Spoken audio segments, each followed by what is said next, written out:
BCB সভাপতির অভিব্যক্তি খুবই পরিষ্কার। ঘাসের এমন অবস্থা কেন?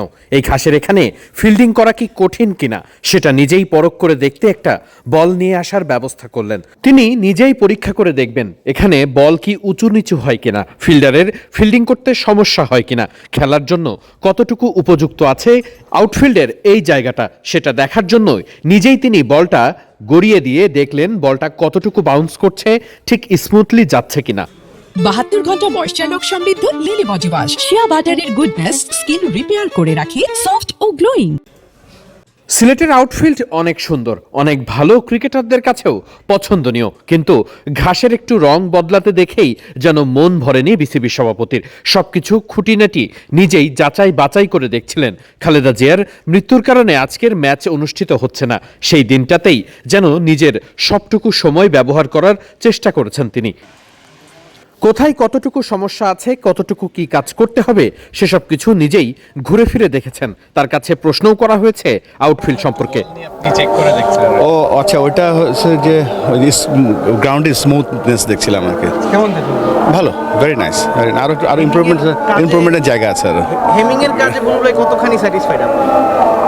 আমি তো অত ভালো বুঝি না, ভালো রান হচ্ছে, উইকেট ভালো, জ্ঞানী লোক, আরও তার সাথে সাথে আমাদের লোকাল ক্রিকেটারদের তিনি প্রশিক্ষণ দিচ্ছেন।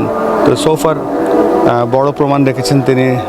আমাদের মিরপুরের শেরেবাংলা স্টেডিয়ামে ওয়েস্ট ইন্ডিজের সাথে টেস্ট ম্যাচ কিন্তু 5 দিন গিয়েছে, আয়ারল্যান্ডের সাথে টেস্ট ম্যাচ 5 দিন গিয়েছে। সো দিস মিনস হয়তো একটা নতুন টেকনোলজি ইউজ করছে, বা একটু খালেদ মাসুদ আমার থেকে আরও ভালো বলতে। না একটা কোশ্চেন।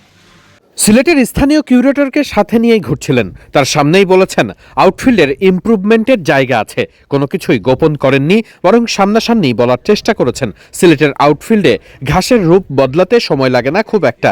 আজকেই ঘাসের রং সবুজ, তো কালকেই হয়ে যেতে পারে বাদামি।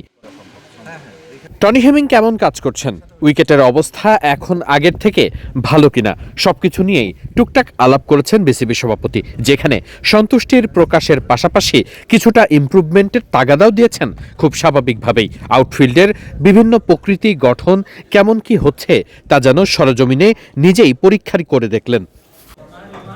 যে বলে ম্যাচ অনুষ্ঠিত হয় সে বলের ওজনের সঙ্গে আউটফিল্ডের ধরন কতটা সামঞ্জস্যপূর্ণ সবকিছু নিজেই চেক করে দেখছিলেন। বল কতটা বাউন্স করছে, ফিল্ডারদের সমস্যা হয় কিনা, সবকিছু নিজে দেখে যেচে বুঝেই সেখানকার উপস্থিত কিউরেটরের সঙ্গে কথা বলছিলেন বিসিবি সভাপতি আমিনুল ইসলাম বুলবুল। সিলেটে আজকের স্থগিত ম্যাচ অনুষ্ঠিত হবে আগামীকাল। এই দিনটাতেই বেশ ভালোভাবেই কাজে লাগাতে চেয়েছেন তিনি। আউটফিল্ড থেকে শুরু করে আউটার মাঠের গ্যালারির পাশের জায়গাতে কি নির্মাণ করা যায় সবকিছুই বিকেলবেলা দেখে বুঝে নিয়েছেন বিসিবি সভাপতি। এমন সময় তার সাথেই ছিলেন এখানকার স্থানীয় কিউরেটর এবং গ্রাউন্ডসম্যানও। তাদের সঙ্গেও কথা বলতে দেখা গেছে সবসময়।